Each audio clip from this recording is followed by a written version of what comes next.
ఆకాశవాణి ప్రాంతీయ వార్తలు చదువుతున్నది కనపర్తి రాణి. ముఖ్యాంశాలు. ఆంధ్రప్రదేశ్ ముఖ్యమంత్రి నారా చంద్రబాబు నాయుడు అధ్యక్షతన ఈరోజు జరిగే కలెక్టర్ల సదస్సులో పలు అంశాలపై సమీక్ష నిర్వహిస్తారు.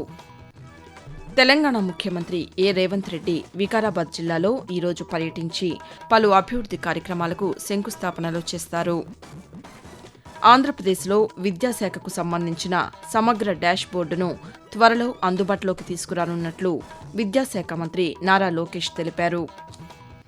వెలిగొండ ప్రాజెక్టు వేగంగా పూర్తి చేసేందుకు ప్రభుత్వం చర్యలు తీసుకుంటోందని ఆంధ్రప్రదేశ్ జలవనరుల శాఖ మంత్రి నిమ్మల రామానాయుడు పేర్కొన్నారు. ప్రపంచ రెడ్ క్రాస్ దినోత్సవాన్ని ఈరోజు నిర్వహిస్తున్నారు. వార్తల వివరాలు. ఆంధ్రప్రదేశ్ ముఖ్యమంత్రి నారా చంద్రబాబు నాయుడు అధ్యక్షతన కలెక్టర్ల సదస్సు ఈరోజు కొనసాగనుంది. అమరావతిలోని రాష్ట సచివాలయంలో జరిగే ఈ సమావేశంలో జిల్లా కలెక్టర్లతో పాటు వివిధ శాఖల ఉన్నతాధికారులు హాజరు కానున్నారు. రెండవ రోజు సమావేశంలో వేసవి ప్రణాళికలు, సంక్షేమం, రెవెన్యూ, విద్య, నైపుణ్యాభివృద్ది, శాంతి భద్రతలు వంటి అంశాలపై ముఖ్యమంత్రి సమీక్ష నిర్వహిస్తారు. నిన్న మొదటి రోజు సమావేశంలో పలువురు కలెక్టర్లు తమ జిల్లాల్లో అమలు చేస్తున్న ఉత్తమ విధానాల గురించి తెలియజేశారు.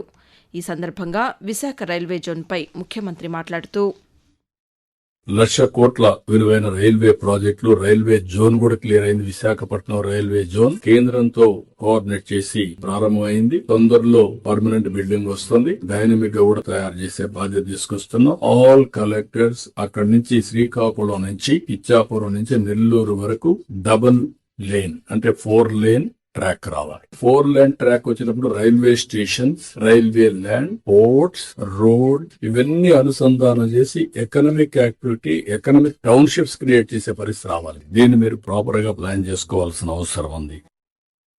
ఆంధ్రప్రదేశ్లోని గుంటూరు నగరానికి చెందిన శ్రీ నార్ల వెంకటేశ్వరరావు ఆడిటోరియం ప్రాజెక్టుకు రాష్ట ప్రభుత్వం అనుమతి ఇచ్చిందని కేంద్ర గ్రామీణాభివృద్ది శాఖ సహాయ మంత్రి పెమ్మసాని చంద్రశేఖర్ తెలిపారు.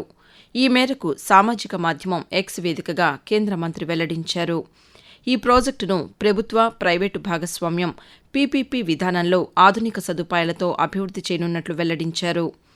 గుంటూరులోని బృందావన్ గార్డెన్స్ ప్రాంతంలో నిర్మాణంలో ఉన్న ఈ ఆడిటోరియం పనులను ఏడాదిలోపే పూర్తి చేసి ప్రజలకు అందుబాటులోకి తీసుకురావడమే ప్రభుత్వ లక్ష్యమని చెప్పారు. ఈ ప్రాజెక్టు పూర్తయితే గుంటూరు నగరానికి సాంస్కృతిక, సామాజిక కార్యక్రమాలకు ఒక ప్రధాన వేదికగా నిలుస్తుందని తెలిపారు. తెలంగాణ అభివృద్దికి కేంద్ర ప్రభుత్వం కట్టుబడి ఉందని కేంద్ర బొగ్గు, గనుల శాఖ మంత్రి జి. కిషన్ రెడ్డి తెలిపారు.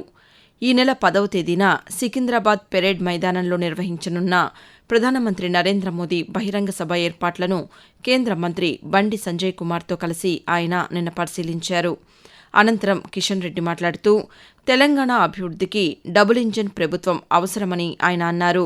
సభా ప్రాంగణం నుంచే తెలంగాణ వ్యాప్తంగా పలు అభివృద్ది పనులను ప్రారంభిస్తారని కేంద్ర మంత్రి తెలియజేస్తూ నరేంద్ర మోడీ గారు ఈ నెల 10వ తేదీన హైదరాబాద్ కు వస్తా ఉన్నారు. అనేక రకాల అభివృద్ధి కార్యక్రమాలు, జైరాబాద్ ఇండస్ట్రియల్ పార్క్ కావచ్చు, వరంగల్ లో Pradhan Mantri mega textile Kakatiya park కావచ్చు, జాతీయ రహదారులు గాని, రైల్వేకి సంబంధించినటువంటి నెట్వర్క్ పెంచేటువంటి కార్యక్రమాలకు అన్నిటి కూడా వరంగల్ లో నిర్మిస్తున్నటువంటి రైల్ మ్యానుఫ్యాక్చరింగ్ యూనిట్ గాని, హైదరాబాద్ లో నిర్మాణం జరుగుతున్నటువంటి సికింద్రాబాద్ రైల్వే స్టేషన్ గాని కొన్ని భూమి పూజ చేయబోతా ఉన్నారు, కొన్ని అంకితం చేయబోతా ఉన్నారు.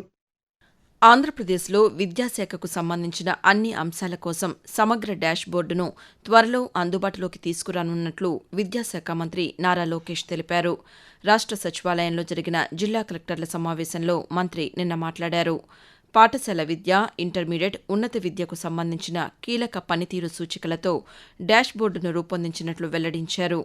విద్యార్థుల హాజరు, డ్రాపౌట్లు, మధ్యాహ్న భోజన పథకం వంటి పలు అంశాలను ఇందులో పొందుపరిచామని తెలిపారు. ఫలితాలను మెరుగుపరచడంలో ఈ వ్యవస్థ కలెక్టర్లకు ఉపయోగపడుతుందని ఆయన పేర్కొన్నారు. ఆంధ్రప్రదేశ్కు వెలిగొండ ప్రాజెక్టు అత్యంత కీలకమని, దీనిని వేగంగా పూర్తి చేసే దిశగా ప్రభుత్వం చర్యలు తీసుకుంటోందని జలవనరుల శాఖ మంత్రి నిమ్మల రామానాయుడు పేర్కొన్నారు. మార్కాపురం జిల్లాలోని వెలిగొండ ప్రాజెక్టు సొరంగాల్లో జరుగుతున్న పనులను మంత్రి నిన్న స్వయంగా పరిశీలించి అధికారులకు పలు సూచనలు చేశారు.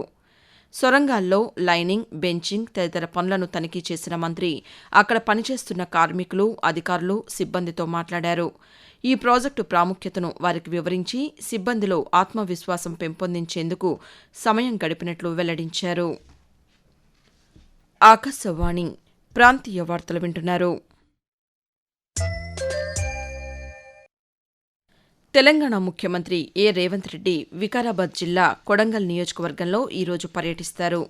ఈ సందర్భంగా పలు అభివృద్ది కార్యక్రమాలకు శంకుస్థాపనలు చేస్తారు. కొడంగల్లోని శ్రీ మహాలక్ష్మి వెంకటేశ్వర స్వామి ఆలయం పునర్నిర్మాణానికి భూమి పూజ చేస్తారు.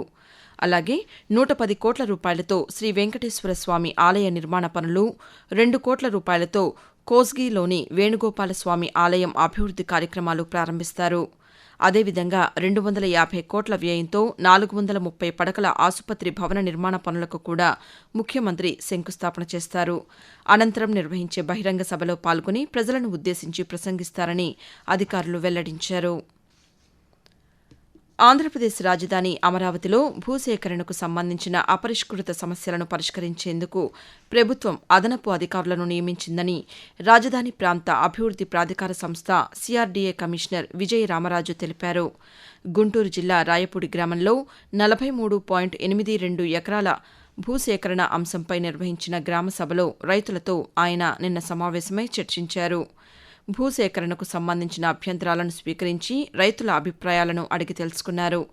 అనంతరం విజయ రామరాజు పాతికేయులతో మాట్లాడుతూ మొదటి విడతగా రాయపూడి గ్రామంలో గ్రామసభ కండక్ట్ చేయడం జరిగింది. ల్యాండ్ ఎక్విజిషన్ పరంగా ఏవైతే నోటిఫికేషన్లో భూములు ఉన్నాయో అవి ప్రజలకు తెలియచేయడం కోసం ఈ రైతుల్ని ఇప్పుడు కూడా మీరు ఏవైనా ల్యాండ్ పూలింగ్ కి వీలుగా ముందుకు వస్తే గనక ల్యాండ్ పూలింగ్ గా తీసుకుంటాము. ప్రజలందరూ కూడా వాళ్ళు ఏవైతే ఇష్యూస్ ఉన్నాయో అవన్నీ కూడా మా దృష్టికి తీసుకురావడం జరిగింది. 3 అంశాలు కూడా కూలంకషంగా రైతులకు ఏవైతే ఎఫెక్ట్ అవుతాయో అన్ని అంశాలు కూడా తెలియజేయడం జరిగింది. ప్రతిరోజు కూడా ఈ నెలంతా కూడా మేము ప్రతి గ్రామానికి సంబంధించిన గ్రామసభ కండక్ట్ చేయడం జరుగుతుంది. ట్రాన్స్పరెంట్ మెథడాలజీలో అందరికీ విషయాలు తెలియజేస్తాం.